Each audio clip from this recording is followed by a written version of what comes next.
पहला आयोजन है जिसको दुनिया के मीडिया ने सराहा है और दुनिया की मीडिया की चर्चा मैंने कल भी की थी, चाहे वह the wall street journal America का हो, BBC लंदन हो, एक्सप्रेस ट्रिब्यून हो, द न्यूयॉर्क टाइम्स हो, राइटर्स हो, द गार्डियन हो, CNN हो। इन सब ने इस महाआयोजन की तारीफ की। ये जो प्रदूषण की बात करते थे ना, ये वही लोग हैं जो अपने समय में कुछ कर नहीं पाए। भगवान श्री कृष्ण ने भी श्रीमद् भगवत गीता में इस बात का उल्लेख किया, ये यथा माम प्रवदन्ते तांस तथैव भजाम्यहम्, यानी मुझे जो जिस रूप में स्मरण करता है मैं उसी रूप में उसको दिखाई देता हूं। और मुझे लगता है कि जिसकी जैसी दृष्टि थी उसको वैसे ही सृष्टि प्रयागराज में देखने को मिली। पहला आयोजन है जिसको दुनिया के मीडिया ने सराहा है और दुनिया की मीडिया की चर्चा मैंने कल भी की थी। मैं उसको बहुत लंबा नहीं खींचना चाहूंगा, लेकिन फिर भी चाहे वह the wall street journal America का हो, BBC लंदन हो, एक्सप्रेस ट्रिब्यून हो, द न्यूयॉर्क टाइम्स हो, राइटर्स हो, द गार्डियन हो, CNN हो, इन सब ने इस महाआयोजन की तारीफ की, इस महाआयोजन की तारीफ की।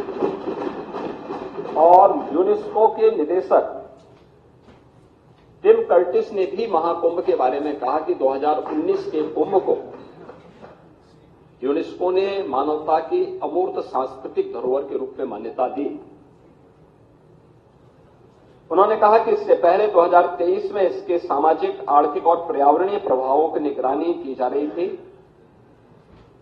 कुंभ मेला प्राकृतिक और सांस्कृतिक धरोहर के रूप में विश्व को एक नई दृष्टि प्रदान कर रहा है और वे स्वयं भी महाकुंभ के हिस्सेदार बने थे, उसमें भागीदार बने थे। महोदय, आज का एक बहुत महत्वपूर्ण आर्टिकल है, मैं उसकी ओर भी सदन का ध्यान आकर्षित करना चाहूंगा।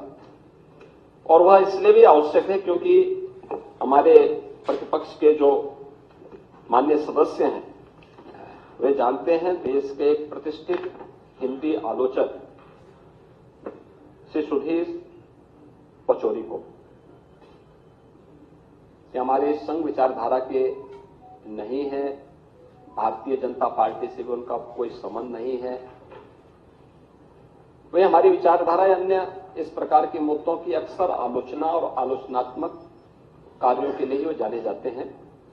महाकुंभ के बारे में उन्होंने लिखा कि समाज अपने अनुभवों में जीता है।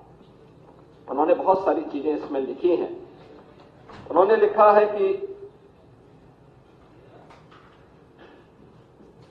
45 दिन लंबे अनुभव में हर रोज 1 से 1.5 करोड़ की संख्या में आती संगम में सहज अनुशासित भाव से आस्था की डुबकी लगाती है और उतनी शांति से वापस जाती भीड़ ने अपने सद्व्यवहार से दुनिया के मीडिया को आकर्षित और अभिभूत किया। लेकिन ये भारतीय सनातन धर्म के अनुशासन को और उसकी आस्था को अभिव्यक्त किए जा रहे हैं विचार। उन्होंने ये भी लिखा है कि ऐसी उदारता, सहजता, सहनशीलता, विनम्रता और शालीनता गहरा आदर भाव पैदा करती है। यानी भारत के प्रति और सनातन धर्म के प्रति हर व्यक्ति के मन में या जो भाव है, आपने देखा होगा 66 करोड़ 30 लाख से अधिक श्रद्धालु आते हैं और इन 45 दिनों में प्रयागराज हो, उत्तर प्रदेश हो, कहीं भी कोई लूट की घटना नहीं,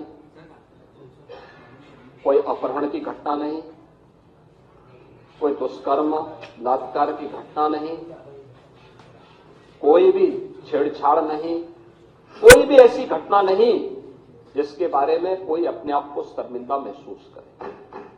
ये सामाजिक अनुशासन नहीं तो क्या? एक आत्मता का इससे अच्छा उदाहरण, जाति के भेद, सारी सीमाएं टूट गई, कोई जाति का भेद नहीं, कोई पंथ का भेद नहीं, कोई संप्रदाय का भेद नहीं, कोई क्षेत्र का भेद नहीं, देश की सीमाओं को भी लांघने वाला, वसुधैव कुटुंबकम के भाव को जागृत करने वाला महाकुंभ एक नया संदेश दुनिया को दिया है। और अंत में श्री सुदेश पचौड़ी इस बात को भी लिखते हैं अपने आर्टिकल में कि क्या पता कि ऐसे ही निंदकों के प्रतिकार में इस महाकुंभ में इतने रिकॉर्ड तोड़ श्रद्धालु आए ताकि दुनिया जान ले कि समस्त हिंदू समाज एक है। यानी जो लोग महाकुंभ की निंदा कर रहे थे उनके बारे में वो कहते हैं कि जो लोग कभी पॉल्यूशन को लेकर के, कभी व्यवस्था को लेकर के, कभी किसी अन्य झूठी खबर को लेकर के तमाम प्रकार से इस महाकुंभ के आयोजन को किसी न किसी प्रकार से हतोत्साहित करना चाहते थे, लेकिन उन सब निंदकों को मुंहतोड़ जवाब देने के लिए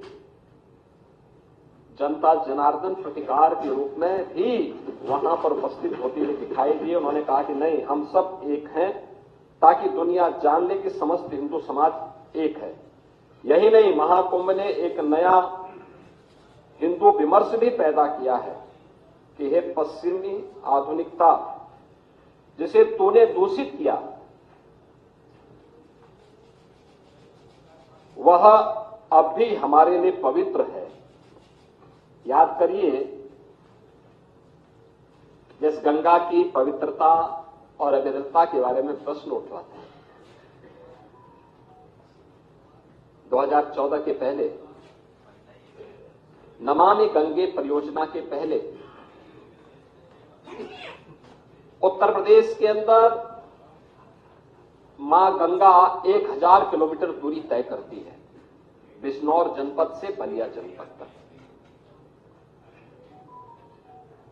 इन 1000 किलोमीटर के दायरे में सबसे क्रिटिकल पॉइंट, और एक क्रिटिकल पॉइंट केवल उत्तर प्रदेश के लिए नहीं था, गंगोत्री से लेकर गंगा सागर तक के इस पूरे 2500 किलोमीटर के दायरे में था, वह कानपुर था। कानपुर में 125 वर्षों से सीसा और मऊ में 4 करोड़ लीटर सीवर प्रतिदिन गंगा जी में उड़ेला जाता था। हम आभारी हैं प्रधानमंत्री मोदी जी के, जिन्होंने नमामि गंगे परियोजना के माध्यम से इस योजना को प्रभावी ढंग से लागू करने के लिए हमें पर्याप्त धनराशि उपलब्ध करवाई। यद्यपि पैसा 2015 में भी उन्होंने उपलब्ध कराई, लेकिन समाजवादी पार्टी की तत्कालीन सरकार ने उसको लागू करने के लिए कोई कदम नहीं उठाए। ये जो प्रदूषण की बात करते थे ना, ये वही लोग हैं जो अपने समय में कुछ कर नहीं पाए, और हमें अवसर मिला तो डबल इंजन की सरकार ने सीसा मऊ के सीवर पॉइंट को सेल्फी पॉइंट बनाने का काम किया। एक भी बूंद सीवर आज के दिन पे मां गंगा में कानपुर में नहीं जाता है। और यही बात उन्होंने कहा कि ये सीवर पॉइंट बनाने का काम किसने किया, सीवर वहां तक गिराने का काम किसने किया था? अंग्रेजों के समय प्रारंभ हुआ था। तो पश्चिम के जो विचारक आज हमें उपदेश देते हैं, अपने करतूतों को नहीं देखते। और उन्होंने कहा कि उसको जिसको ये दूषित कहते थे, भारत के सनातन धर्मावलंबियों के लिए वह मां गंगा आज भी उतनी ही पवित्र है, और इसलिए उन्होंने इन सभी चीजों की परवाह के बगैर, क्योंकि उन्होंने कहा कि यही नहीं, महाकुंभ में एक नया हिंदू विमर्श भी पैदा किया है। ये पश्चिमी आधुनिकता जिसे तूने दूषित किया, वह भी हमारे लिए पवित्र है, क्योंकि यही हमारी सुरसरी है जो बहते बहते हरेक को पवित्र करती रहती है। और विज्ञान भी तो यही कहता है कि बहता हुआ जल अपने आप को पवित्र करता रहता है। प्रभातखबर.com, विश्वास वही, रफ्तार नहीं।